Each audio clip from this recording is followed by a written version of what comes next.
আমার ভাইরা, অপরদিকে পরের আয়াতে আল্লাহ তাআলা বললেন, ওয়াসিকাল্লাযিনা তাকাউ রাব্বাহুম ইলাল জান্নাতি যুমারা হাত্তা ইযা জাউহা ওয়া ফুতিহাত আবওয়াবুহা। আল্লাহ তাআলা এবার জান্নাতীদেরকে ওয়েলকাম, স্বাগতম জানায় জানায় জান্নাতের রাস্তার দিকে নিয়ে থাকবে। বলেন সুবহানাল্লাহ। জান্নাতীদেরকে পাকা দিয়ে এইভাবে হাঁকাতে থাকবে আর তাদেরকে বলবে ওয়েলকাম, স্বাগতম, আল্লাহ তাআলা তোমাদেরকে ওয়েলকাম জানিয়েছে। এরপর জান্নাতের দরজার কাছে যখন যাবে, জান্নাতের ফেরেশতারা বলবে সালামুন আলাইকুম তিবতুম ফাদখুলুহা খালিদিন। ও জান্নাতীরা, আল্লাহ তাআলা তোমাদেরকে সালাম দিয়েছে। বলেন সুবহানাল্লাহ। আল্লাহ তাআলার সালাম পাওয়ার দরকার আছে না নাই? জান্নাতের মধ্যে যখন ঢুকে যাবে, জান্নাতীর নাজ নেয়ামত দেখে জান্নাতীরা মুগ্ধ হয়ে যাবে। জান্নাতি নাজ নেয়ামত কি? অধ্যাপক গোলাম আজমের একটা বই আছে, তিনি লিখেছেন জান্নাতের মধ্যে কোনো অভাব নাই, শুধু একটা জিনিসের অভাব, সেটা হচ্ছে অভাবেরই শুধু অভাব। বলেন সুবহানাল্লাহ। এই যে অভাব, এটারই অভাব জান্নাতে, তাছাড়া সব কিছু আছে। দুনিয়ার বুকে আমরা যত ফলের গাছ দেখি, যত খাদ্যের আল্লাহ তাআলা ব্যবস্থা এই দুনিয়ার বুকে করেছেন, আমার ভাইরা, দুনিয়ার বুকে আমরা আম খেয়েছি, কলা খেয়েছি, কাঁঠাল খেয়েছি, লিচু খেয়েছি, আঙ্গুর খেয়েছি, বেদনা খেয়েছি, কত ধরনের ফল খেয়েছি। দুনিয়ার সমস্ত গাছের ফলগুলো হচ্ছে আগার দিকে। কথা বলেন ঠিক কিনা? কিন্তু জান্নাতি গাছের বৈশিষ্ট্য হলো গাছের গোড়া হলো আগার দিকে আর আগাটা হচ্ছে জমিনের দিকে। বলেন সুবহানাল্লাহ। জান্নাতের মধ্যে জান্নাতি বান্দা মন থেকে শুধু কল্পনা করবে, রব্বুল আলামিন, আমি ওই আম খাবো, ওই হলুদ বর্ণের আম খাবো। আমার ভাইরা, হাড়িভাঙ্গা আম কিন্তু না, ওটা জান্নাতি আম। হাড়িভাঙ্গা আম না, জান্নাতি আম। মন দিয়ে কল্পনা করার সঙ্গে সঙ্গে ওই জান্নাতি ফলের মধ্যে কোনো ছাল থাকবে না, খোসা থাকবে না, এমন ফল আল্লাহ তাআলা জান্নাতের মধ্যে বরাদ্দ করে রেখেছেন। জান্নাতি ফল জান্নাতীরা কল্পনা করার সঙ্গে সঙ্গে জান্নাতীদের মুখের কাছে চলে আসবে। বলেন সুবহানাল্লাহ। জান্নাতীরা বলবে আল্লাহ তাআলা, আমরা কলা খাবো। মন দিয়ে কল্পনা করবে, মধুবাস, মালভোগ কলা, সাগর কলা নয়, ওটা হবে জান্নাতি কলা। মন দিয়ে কল্পনা করার সঙ্গে সঙ্গে জান্নাতি কলা জান্নাতীদের মুখের সামনে চলে আসবে। জান্নাতের মধ্যে অনেক হলুদ রঙের, সবুজ রঙের পাখি উড়তে থাকবে। জান্নাতীরা মন দিয়ে কল্পনা করবে, আল্লাহ, ওই হলুদ রঙের পাখির ভুনা গোস্ত মন খেতে চাচ্ছে। সঙ্গে সঙ্গে উড়ন্ত হলুদ রঙের পাখি ভুনা হয়ে জান্নাতীদের মুখের সামনে চলে আসবে। বলেন সুবহানাল্লাহ। তাহলে এই জান্নাত পাওয়ার দরকার আছে না নাই? কথা বলেন, দরকার আছে না নাই? আমাদের আদি বাসস্থল ছিল জান্নাতে, আমাদের আবার যেতে হবে জান্নাতে। কথা বলেন ঠিক কিনা? রূহের জগতে আমরা যখন ছিলাম, রব্বুল আলামিন আমাদেরকে ডাক দিয়ে বলছিলেন, আলাস্তু বিরাব্বিকুম, ও গোলাম, আমি কি তোমাদের রব নই?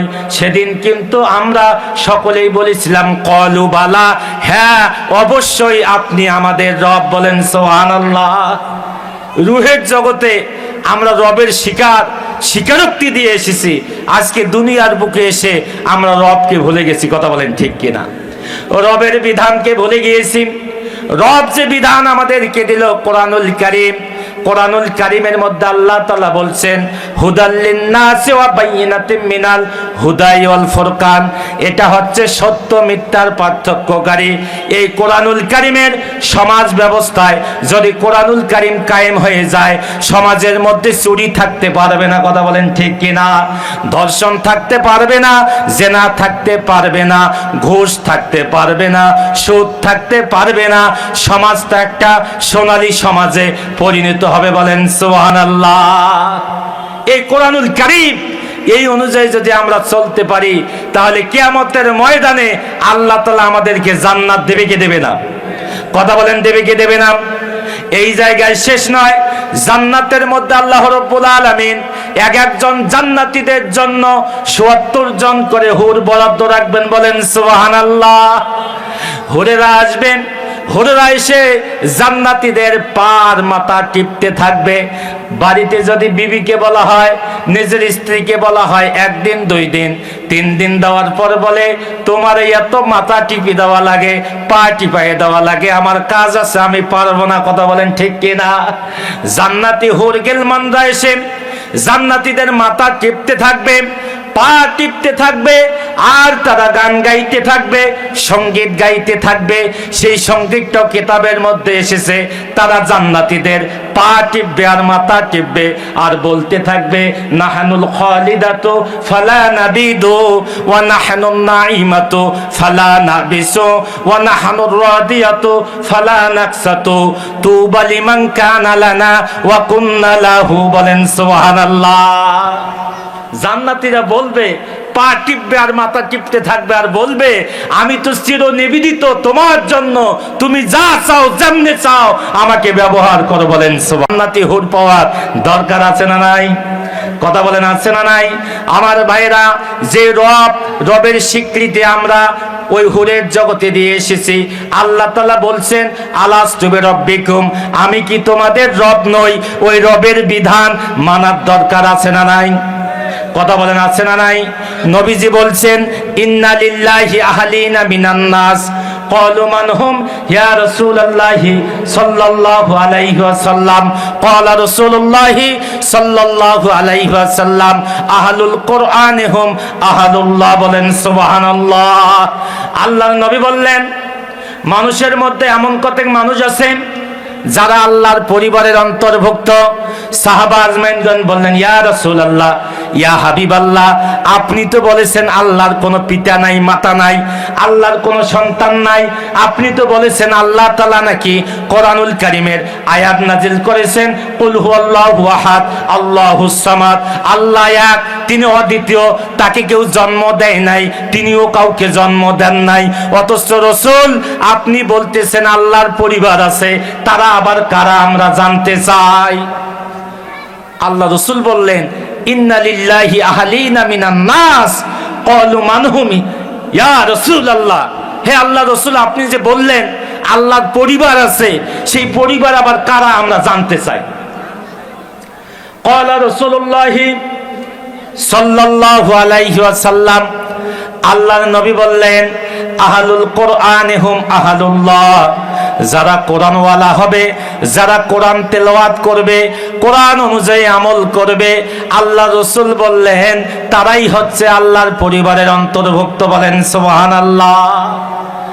আল্লাহর নবী বললেন যারা কোরআন পড়বে, কোরআন তেলাওয়াত করবে, কোরআন অনুযায়ী আমল করবে, আল্লাহর নবী বলছেন মান ক্বালা বিহি সাদাকা ওয়া মান আমিলা বিহি উজরা ওয়া মান হাকামা বিহি আদালা। আমার ভাইরা, যতক্ষণ কথা বলবো কোরআন হাদিস ছাড়া কোনো কথা হবে না। কথা বলেন ঠিক কি না? আল্লাহর নবী বললেন মান ক্বালা বিহি সাদাকা ওয়া মান আমিলা বিহি উজরা ওয়া মান হাকামা বিহি আদালা। নবীজি বলছেন কোরআন দিয়ে যে কথা বলে সেই কেবল সত্য কথা বলে। বলেন সুবহানাল্লাহ। কি হয়েছে? প্রধানমন্ত্রী আছে। লিল্লাহি তাকবীর, নারায়ে তাকবীর। প্রধান বক্তার অতিথি, তাহলে ভুল ইনফরমেশন দেন কেন? অতিথি আসবে, বসবে। সম্মানিত ভাইরা আমার, আল্লাহ তাআলা বললেন, আল্লাহর নবী বলেছেন মান ক্বালা বিহি সাদাকা ওয়া মান আমিলা বিহি উজরা ওয়া মান হাকামা বিহি আদালা। নবীজি বললেন যেই ব্যক্তি কোরআন দিয়ে কথা বলে সেই কেবল সত্য কথা বলে। বলেন সুবহানাল্লাহ। আল্লাহর নবী বলছেন এই কোরআন দিয়ে যারা কথা বলে তারাই কেবল সত্য কথা বলে। কথা বলেন ঠিক কিনা? 54 বছরের ইতিহাস, বাংলাদেশ স্বাধীনতার 54 বছরে কোরআন দিয়ে কেউ কথা বলতে পারে নাই। কথা বলেন ঠিক কিনা? এই কোরআনের বিধান যদি পার্লামেন্টে কায়েম হয়ে যায়, কোরআনের বিধানগুলো যদি, আল্লাহ তাআলার বিধানগুলো যদি পার্লামেন্টে কায়েম হয়ে যায়। আল্লাহর নবী বলেছেন মান ক্বালা বিহি সাদাকা, কোরআন দিয়ে যে কথা বলে সেই কেবল সত্য কথা বলে। এই কোরআন দিয়ে যদি কোনো নেতা কথা বলে তাহলে ওই নেতাই সত্য কথা বলে। কথা বলেন ঠিক কিনা? কোরআন দিয়ে যেই নেতা কথা বলবে না ওই নেতা মিথ্যা কথা বলার সম্ভাবনা আছে না নাই? চিল্লায় বলেন আছে না নাই? মান ক্বালা বিহি সাদাকা ওয়া মান আমিলা বিহি উজরা।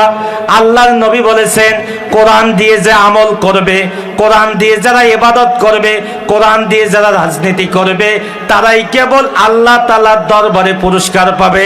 কথা বলেন ঠিক কিনা? আল্লাহর নবী বললেন ওয়ামান হাকামা বিহি আদালা, আর কোরআন দিয়ে যে বিচার ফয়সালা করবে, কোরআন দিয়ে যারা বিচার ফয়সালা করবে। প্রধান বক্তার আগমন বানিয়াপাড়ার পক্ষ থেকে, 14 নং ওয়ার্ডের পক্ষ থেকে, বেলাল ভাইয়ের পক্ষ থেকে, রংপুরের পক্ষ থেকে নারাই তাকবীর,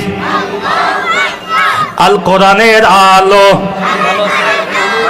সংসদে জালো, নারাই তাকবীর। সকলকে ধন্যবাদ। আসসালামু আলাইকুম ওয়া রাহমাতুল্লাহি ওয়া বারাকাতুহু।